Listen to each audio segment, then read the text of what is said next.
Happy 8:30 p.m. Oh my god, another person baking on YouTube. How original. If you're wondering why I'm holding these eggs, it's because they're supposed to be room temperature. I am warming them up. My children. No, I should not be trusted with these. Okay. Oh, this one's still cold. Okay. So we hit 10,000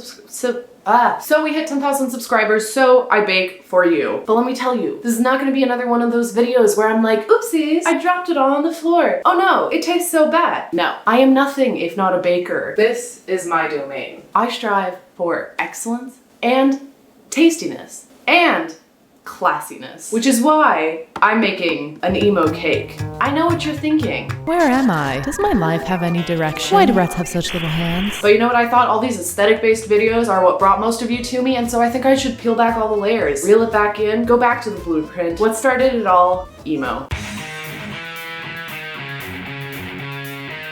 Yeah, I was an emo kid. Is it surprising? Are you surprised? Are you? Okay, so let's get started on this thing. As you can see, exactly as the professionals would, I've laid out all of my ingredients here, and also I am using my patented hand warming method to make these eggs room temperature because they were in the fridge. We've got 3 of them, and they are gonna be toasty warm by the time I'm done with them. If you want, you can follow along and make your own emo cake. So for this cake, you will need 2 1/4 cups of all-purpose flour, 2 1/4 teaspoons of baking powder, 3/4 teaspoons of salt, 3/4 cup unsalted butter, room temperature, 1.5 cups of granulated sugar, 3 large eggs, room temperature, 1.5 teaspoons of vanilla, 1 cup buttermilk or whole milk, room temperature. Tonight I'm doing the baking, tomorrow I will be doing the decorating. I accidentally clicked away from the recipe and now I have to like scroll through the entire life story of the baker again. All right, we have preheated our ovens to 350 degrees. Now I'm going to grease and line with parchment paper 2 of these bad boys. You know what, I felt kind of bad for doing this video. I was like, this is such a cliche video. Everyone always does this, but are you really a YouTuber if you don't do at least 1 baking video in your life? I don't think so. And guess what? Now that I have 10,000 subscribers, I think it's time I become a real YouTuber. This is not working. I later found out that this one is actually kind of broken, but I was doing this for like 20 minutes. Something is terribly wrong. Okay, we did it. So I'm sure you're wondering, Riss, what kind of emo kid were you? You could be an emo kid, but there were lots of types of emo kids. You could be, you know, this is literally unintentional. I'm not doing this to be quirky. You could be a Panic at the Disco kid. You could be a Fall Out Boy kid. You could be a Pierce the Veil kid. Personally, I think my favorite was the only valid choice, and that was My Chemical Romance. Still is, to be honest. It's like a little bonnet. So yeah, I think I hit peak emo around like 2012. Am I gonna show you pictures from that era? No. I had those like knee-high Converse that were actually knockoffs from Claire's. I would wear this black sweater every single day. Okay, so when you're using a cake pan, you want to grease and flour it, which means that the cake won't stick as much to it, so you can just pop it on out whenever it's done baking. And I like to use a special technique called greasing the shit out of it. Then you put a little flour in there, and then you shake it all about so that the flour catches on the butter, and you get flour all over the floor. It looks a little something like so. Okay, that's 1 cake pan. Now time for the other.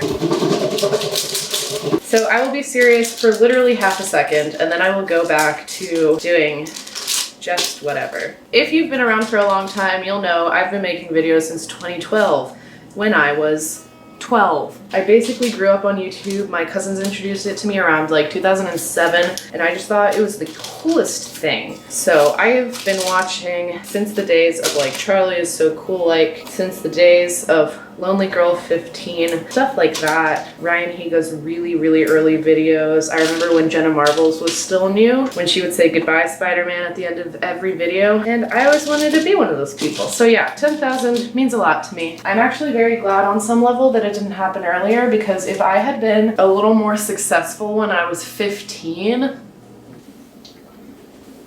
you know, when you're 15, I think that's your time to be humbled a little bit. When I was 15, I didn't have any friends, so that was a little too far. Don't worry about me. Now I'm 19 and I have friends. And I have 10,000 of you. There we go. That one's done. Now we wash our hands, and by wash I mean rinse, because they're gonna get hot. I mean, hot? What?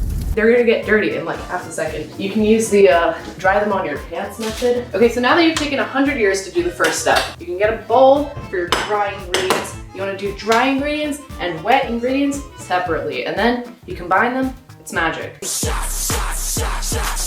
1, 2, and a quarter. Okay, I mix all my dry ingredients together, blah, blah, blah, no one cares.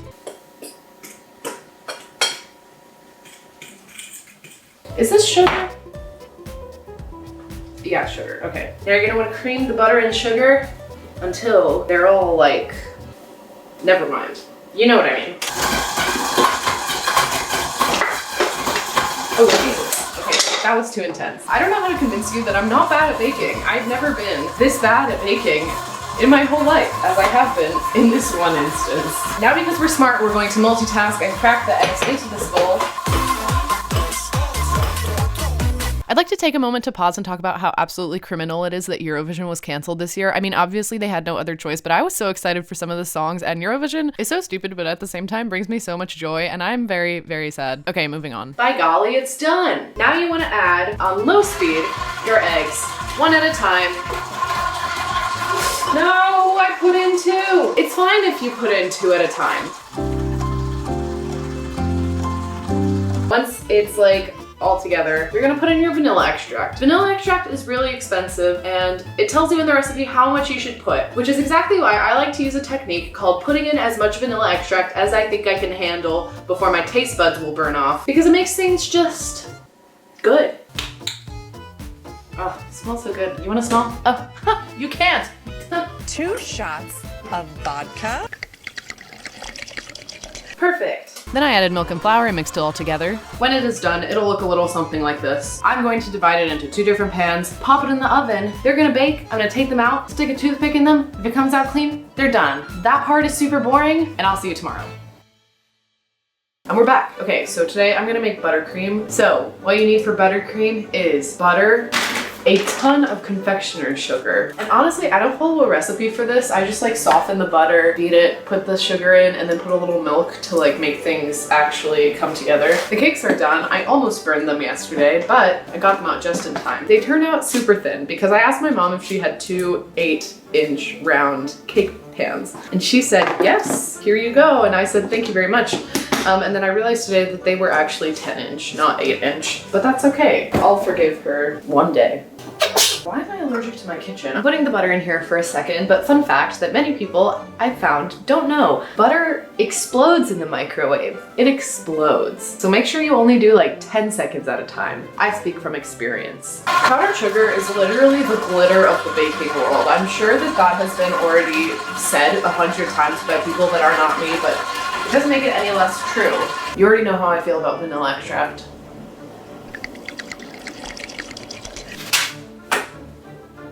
Here's me mixing. It took a lot of color and embarrassing amount of struggle to get it done, but finally I successfully ended up with something that vaguely resembled cement. I also made hot pink for the inside of the cake, and then it was finally time for the fun part, decorating. We've moved on to the final stage now. Okay, this one's gonna be on the bottom because it's a little more lopsided. As you can see, it is wonderfully, badly shaped. I'm sorry it's come to this. I really, Did some slicing to even things out. just a little bit. More massacre. I mean slicing. Maybe I will start adding to this side. Oh, perhaps I am a genius. We're just gonna go for it, you know? Maybe I should glue these pieces down with some extra icing. There you go. Icing a cake is without a doubt my favorite part, but I always take my sweet time with it because I enjoy it so much. Now this is the part where you get to pretend that you didn't make any mistakes, because if your cake is uneven, all you have to do is add a shit ton of buttercream on top, and then you even everything out, and it's like nothing was even wrong. I feel like there's a metaphor in there for my life somehow, but we're not gonna get into that today. I think my love for baking and cakes and decorating started young, because I would always see those like Betty Crocker like cake kits commercials when I was young watching TV. It would create like a crater in the middle so that you could put a filling inside. Yeah, I would try to recreate that with mud and then put like leaves in the middle and then make another layer of mud and put it on top. I was innovative. Whoa, yeah. Okay, well here's where Stop. it's serious. The top layer.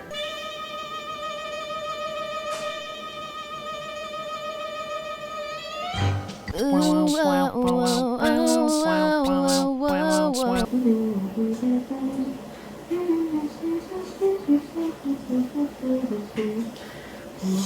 can see here, there's like a gap between the top layer and the bottom layer, but I am filling that in so that I don't have a problem with icing the sides so that they look nice and even.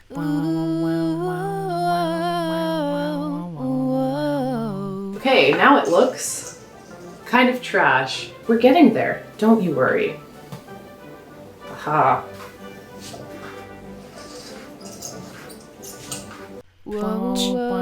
Yeah. And now you basically just spin until it looks good. Okay, don't worry, I'm gonna stop torturing you with the Hannah Montana transitions. I'll just let you enjoy me struggling in peace.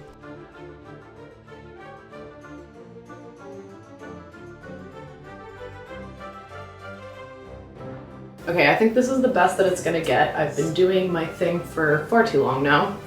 For lettering, I went black on black because what is more emo than that?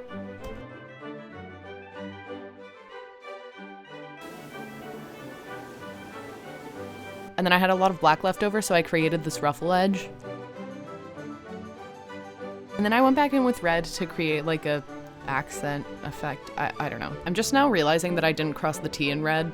And it also didn't look as neat with the red, but here's the final result.